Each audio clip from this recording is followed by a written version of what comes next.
Good afternoon, dear students.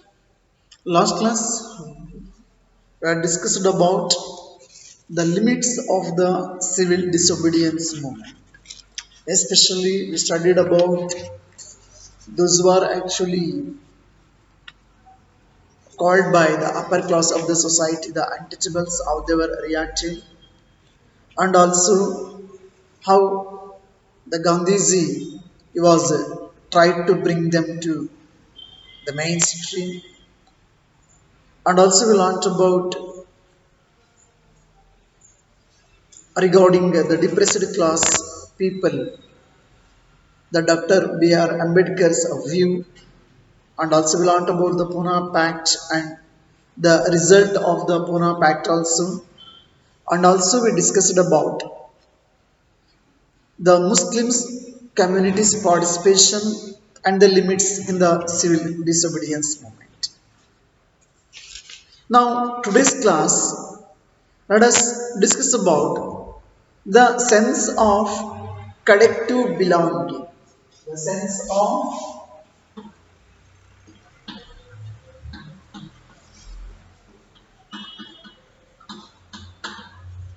collective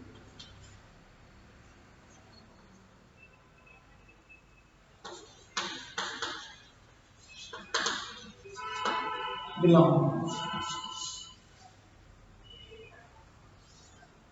See, the same, which is very similar to this topic, this we learned even in the nationalism in Europe chapter also. So let us see this how the sense of collective, the idea, and the concept of nationalism it spreads. It spreads. See, nationalism spreads when people begin to believe that they are all part of the same age. Otherwise, it's not possible to develop this or even not to spread also. When it is very much required in that respective region, people needs to be believed that they are all part of the same region or same state or same country. See, when they discover some unity that binds them together, of course, dear students, so they were discovered something to unite that binds them together. See, but how did the nation become a reality in the minds of people? How did the nation become a reality in the minds of people? How did people belonging to different communities? How did people belonging to different communities, even regions or language groups, so develops a sense of collective belonging? So just you can imagine, dear students. So the people belonging to different community, different region, different language, then in these the different groups, how a sense of collective, that idea and that belongings, how? So all those things we are going to discuss in this topic. See, this sense of collective belonging came partly through the experience of united struggles. It is very much important. So, this sense of collective belonging came partly through the experience of united struggles. But there were also a variety of culture processes through which nationalism captured people's imagination. Getting these students. So, nationalism captured people's imagination. History and fiction folklore and songs, and popular prints, symbols, all played a part in the making of nationalism. Same, that's what I told in the beginning only. So, what we learned in the nationalism in European in that chapter, it is the same, the idea. So, through here actually, history and fiction, history and fiction, folklore and songs,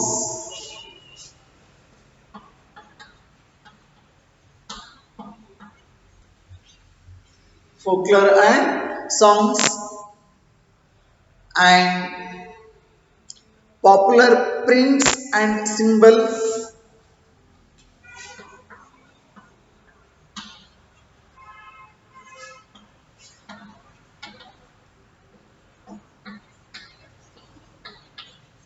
popular prints and symbols. See, these are all played a part in the making of nationalism. All those things, history and fiction, folklore and songs, popular prints, and even the symbols also. See, the identity of the nation, as you know, already we learnt in the first chapter, is most often symbolized in a figure or image. Getting these students. So, the identity of the nation is most often symbolized in a figure or image. See, this helps create an image, create an image with which people can identify the nation. Of course, now, for example, if we are or looking at the different countries' flag, if we are aware about that, then easily we can say that. So this is this country flag. That means the flag, the symbol that shows that this country. Getting the students. So it was in the 20th century with the growth of nationalism that the identity of India came to be visually associated with the image of Bharata Mata. So already knows that in the first chapter we learned that separate. So the most of the world countries they were compared the nation with a female figure. With a female figure. For example, Miriam, Germania, so and so. So here, even in our country also, the identity of our country that came to be visually associated with the image of Bharat Mata. Bharat,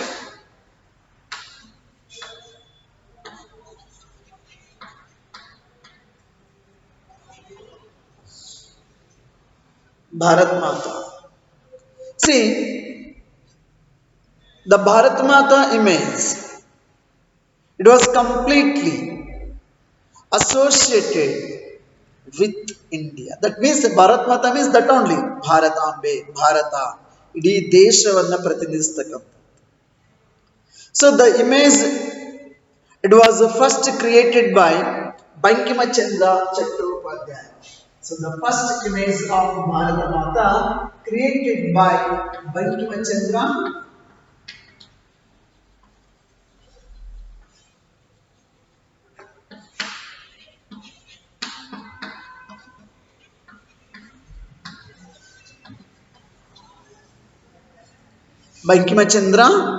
Chattopadhyaya. Okay.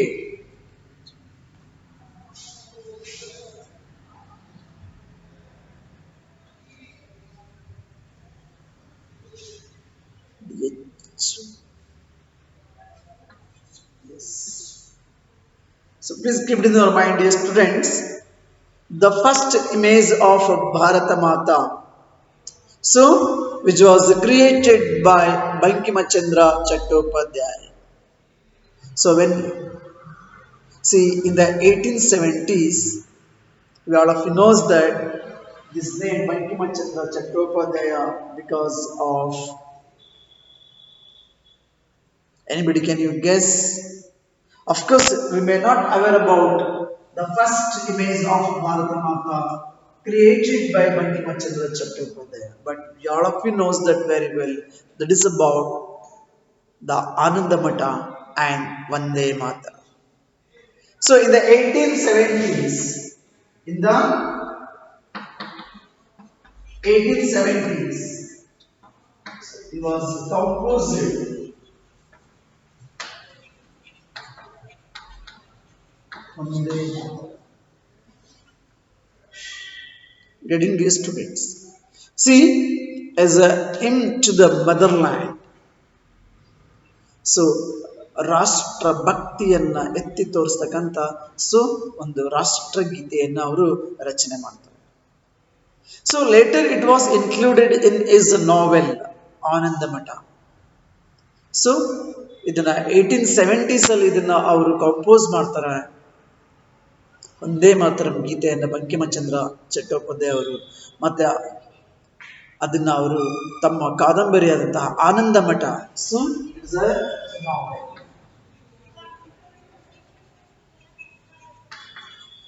ಇದರೊಳಗಡೆ ಅವರನ್ನ include ಮಾಡ್ತಾರೆ. This is the name of the novel written by Bankimachandra Chattopadhyay. So this Bankimachandra Chattopadhyay only created the first image of Bharata Mata. Got it, dear students? See, this Vande Mataram till and even ever, it is like evergreen one. So it was sung during the Swadeshi movement in Bengal. So the Vande Mataram first, it was sung in West Bengal during Swadeshi movement in Bengal. Getting now. So, moved by the Swadeshi movement, then afterwards, Abanindranath Tagore, so he was painted is a famous image of Bharat Mata. Then afterwards, again, the image of Bharat Mata, it was painted by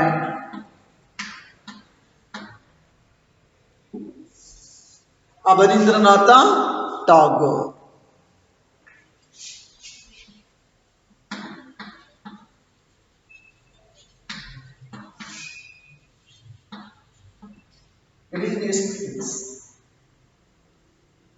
So that you can see page number 71. So picture number 12. So the Bharat Mata image, what we are now looking, it's so different. And this one is different. It was painted by Abanindranath Tagore in 1905.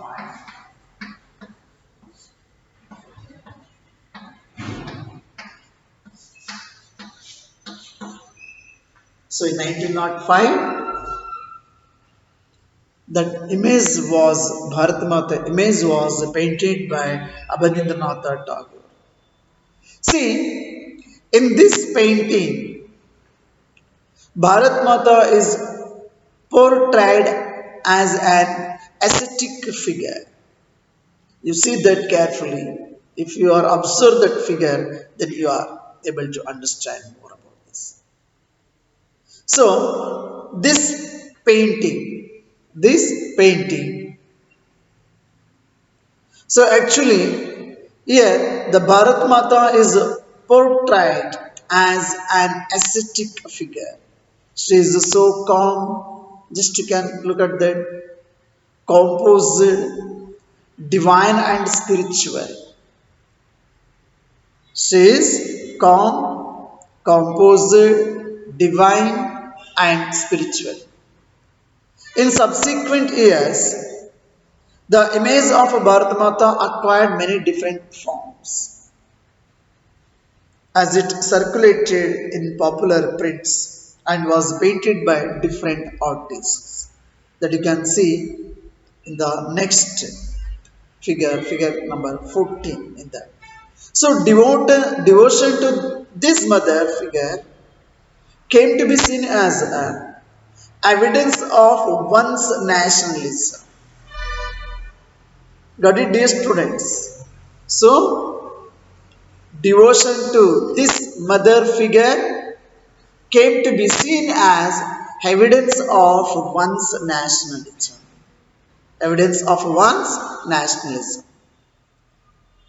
So, in this way, dear students, the imagination about India and the idea of nationalism and the India it's associated with a female figure Bharat Mata. So first time it was actually created by Bankima Chandra Chattopadhyaya who was composed Vande Mataram in 1870s, which was actually sung widely during Swadeshi movement in Bengal and later it was included in his novel Anandamata.